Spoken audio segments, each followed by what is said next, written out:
അപ്പോൾ ശ്രീ രാധാകൃഷ്ണൻ ചാത്തന്നൂർ എന്നോടൊപ്പം ചേരുന്നു. ശ്രീ രാധാകൃഷ്ണൻ ചാത്തന്നൂർ. ശ്രീ മനു, എനിക്ക് വ്യക്തിപരമായിട്ട് താങ്കളോട് ഒരു കാര്യം ചോദിക്കാനുണ്ട്. നമ്മുടെ ഇന്ത്യ മഹാരാജ്യം ഏതെങ്കിലും ഒരു മതത്തിന്റെ സ്വന്തമാണോ? അവിടെ നമുക്ക് തുടങ്ങാം. ആണെന്ന് ഒരിക്കലും മനു പറയത്തില്ല. പറയൂ? ഇല്ല, ഞാൻ പറയില്ല.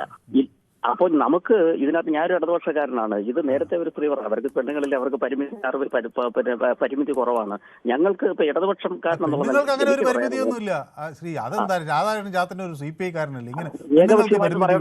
ദേവിയുടേത് പറയണം, ദേവിയുടേത് പാടണം എന്നൊക്കെ ഇങ്ങനെ പറഞ്ഞാൽ ദേവിയുടെ ഞങ്ങൾക്ക് പറയാനുള്ളത് അത് കേട്ടിട്ട് മനു മറുപടി പറയണം. അതായത് പുല്ല കുസുമിത ദ്രുമദള ശോഭിനി പടച്ചോനെ സുഭാഷിണി കർത്താവേ സുമധുര ഭാഷക, അതുകൂടെ ചേർക്കണം. ഇതേ ഞങ്ങൾ പറയുന്നുള്ളൂ. എന്തെങ്കിലും തെറ്റുണ്ടോ? താങ്കൾക്ക് പറയാനുണ്ടോ? ഇത് എന്നെ കാലഹരണപ്പെട്ടതാണ് ഈ വന്ദേമാതരം. അതുകൊണ്ട് അമിക്കബിൾ സെറ്റിൽമെന്റ് ആയിട്ടാണ് ജനഗണമന വന്നത്. താങ്കൾക്ക് ആ ചരിത്രമെല്ലാം അറിയാമല്ലോ. താങ്കൾ അത് പറഞ്ഞ് മനസ്സിലാക്കാൻ ശ്രമിക്കാത്തതെന്നാണ് എനിക്ക് മനുവിനോട് പറയാനുള്ളത്. അന്ന് മതേതര സ്വഭാവം ഇല്ലാതെ വന്നപ്പോൾ അന്ന് രണ്ട് വിഭാഗമായി പോരാടിക്ക് പരസ്പരം കുത്തിമരിക്കുന്ന ഒരു കാലമുണ്ടായി. പാകിസ്ഥാൻ വിഭജനം ഉൾപ്പെടെ വന്ന സമയത്ത് ആ ചരിത്രം താങ്കൾക്ക് അറിയാമല്ലോ.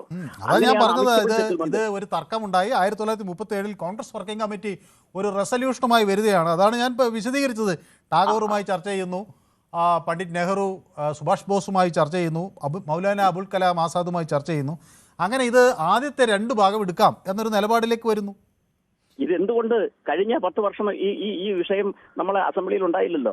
ഇത്തവണ അതുകൊണ്ടാണ് ഞങ്ങൾ ഇടതുപക്ഷക്കാർ പറയുന്നത് പകുതി സംഖ്യയാണ് ശ്രീ സതീശൻ. അദ്ദേഹത്തിന് അമിക്കബിൾ സെറ്റിൽമെന്റ്, മൂകാംബിക സന്ദർശനം, 4 ദിവസത്തിന് മുമ്പ് പാർലമെന്റിൽ പോയി ഡൽഹിയിൽ പോയി അമിത്ഷയായിട്ട് കണ്ട്, ഇതൊക്കെ ദുരൂഹമാണ്.